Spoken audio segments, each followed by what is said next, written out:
अगर आप सुकन्या समृद्धि योजना और पीपीएफ में पैसे जमा करते हैं तो ईयरली इंटरेस्ट रेट देखना ही इनफ नहीं होता है। एक महीने में दो पर्सन 1-1 लाख रुपए जमा करे, चाहे पीपीएफ या सुकन्या में, तो दोनों का इंटरेस्ट रेट कैलकुलेशन अलग हो सकता है। इस वीडियो में हम लोग समझेंगे किस तरह से सुकन्या और पीपीएफ में इंटरेस्ट रेट कैलकुलेशन काम करता है, क्या होता है 5 तारीख का रूल, और अगर अर्ली स्टेज पे अगर आप ज्यादा पैसा जमा करते हो तो किस तरह से कंपाउंडिंग वर्क करता है। इसमें हम लोग 1 लाख रुपए का एग्जाम्पल लेके भी समझेंगे। तो वीडियो अंत होते होते आपको पूरी तरह से पीपीएफ और सुकन्या समृद्धि योजना में कैसे कैलकुलेशन काम करता है समझेंगे और कैसे उसका आप ज्यादा से ज्यादा फायदा उठा पाएंगे। तो पहले ये कंफ्यूजन दूर करते हैं कि अगर जब बोला जाता है कि पीपीएफ का 7.1%, सुकन्या समृद्धि का 8.1% इंटरेस्ट रेट मिल रहा है, इसका क्या मतलब होता है? इसका सिंपल सा मतलब ईयरली होता है, लेकिन इसका मतलब ये नहीं है साल में आपको एक बार इंटरेस्ट मिलता है और वही अमाउंट आपके बैलेंस में एड हो जाता है। अगर ऐसा होता लास्ट के जो भी कैलकुलेशन होता है वो एक्जैक्टली मार्च में जो हमारा फाइनेंशियल ईयर होता है उसको माना जाता है। उस टाइम पे जो भी पैसा फरवरी में जमा करते तो उस पे वो सारा इंटरेस्ट मिल जाता है, बट ऐसा नहीं होता है। बेसिकली हर मंथ आपको इंटरेस्ट रेट मिलता है, लेकिन वो इंटरेस्ट रेट आपके जो अमाउंट है उसमें एड नहीं होता है। वो होता है जब आपका फाइनेंशियल ईयर एंड होता है तब जाके होता है, लेकिन जो इंटरेस्ट रेट कैलकुलेशन है वो हर महीने एड होती रहती है। अब बात करें कि आपको मंथली कितना इंटरेस्ट मिलता है, तो अगर बोला जाता है सुकन्या समृद्धि योजना 8.1 अगर है, उसको आपको 12 से डिवाइड करना है। जो भी परसेंटेज आएगा तकरीबन 0.6 के आसपास में आएगा, तो उतना आपको इंटरेस्ट मिलेगा। यानी कि अगर आपके अकाउंट में 1 लाख रुपए है तो 0.6% के हिसाब से उस मंथ में आपको मिलेगा। सेम टू सेम पीपीएफ के लिए अगर 7.1 है तो 7.1 को आप 12 से डिवाइड कीजिए और जितना अमाउंट आएगा, जितना परसेंट आएगा, उतना आपको इंटरेस्ट रेट मिलेगा उस मंथ में। लेकिन वो डायरेक्ट आपके बैलेंस में एड नहीं होगा, वो एक तरह से बफर की तरह बना रहता है,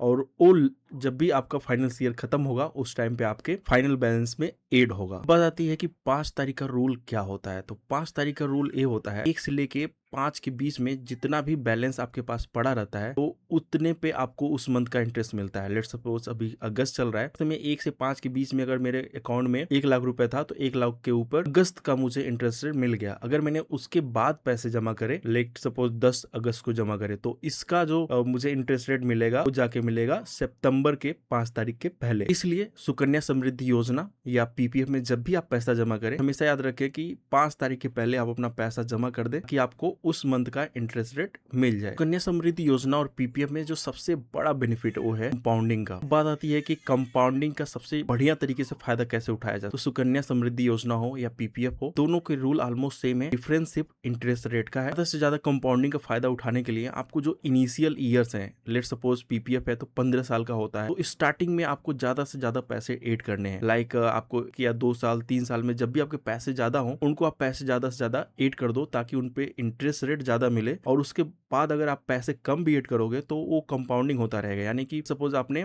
1 साल में 1 लाख रुपए जमा करे, अब पीपीएफ में बात करें तो 7% के आसपास ब्याज मिला, तो सपोज 7,000 का मिल गया। अब 1,07,000 के ऊपर आपको अगले साल ब्याज मिलेगा। तो जो भी इंटरेस्ट आएगा, लेट सपोज 1,10,000 तकरीबन 10,000 के आसपास आया, जस्ट नॉर्मली मैं वैसे कैलकुलेट कर रहा हूँ, 1,07,000 पे 10,000 एड हुआ तो 1,17,000 पे आपको इंटरेस्ट अगले ईयर मिलेगा। इस तरह से कंपाउंडिंग वर्क करती है। इनिशियल ईयर्स में अगर आप पैसे ज्यादा डालते हो तो ये आपके लिए सबसे ज्यादा बेनिफिट होता है। इंस्टेड ऑफ कि अगर आप 10वां साल चल रहा है उस समय आपने पैसे डाले, अमाउंट डाले, तो उससे फायदा होगा ऑब्वियसली, बट उतना ज्यादा फायदा नहीं होगा जितना कि आप इनिशियल ईयर में ही ज्यादा पैसे डाल के कर सकते हो। नेक्स्ट इंपॉर्टेंट क्वेश्चन कि अगर आपके पास 1.5 लाख रुपए अवेलेबल है, क्या उसे एक साथ डालना बेहतर रहेगा कि हर महीने 12,500 रुपए करके डालना बेहतर रहेगा? आप मुझे कमेंट में बताइए। नेक्स्ट वीडियो में हम लोग इसी के ऊपर बात करने वाले हैं, कैलकुलेशन के साथ समझने वाले हैं। चैनल पर नए हो तो प्लीज चैनल को जरूर सब्सक्राइब कीजिएगा। और भी इंपॉर्टेंट और यूजफुल वीडियो चैनल पर पड़े हुए हैं, प्लीज जाके उनको चेकआउट कीजिए। वीडियो अच्छा लगे तो शेयर कीजिए अपने दोस्तों के साथ ताकि उनकी अंडरस्टैंडिंग फाइनेंस को लेके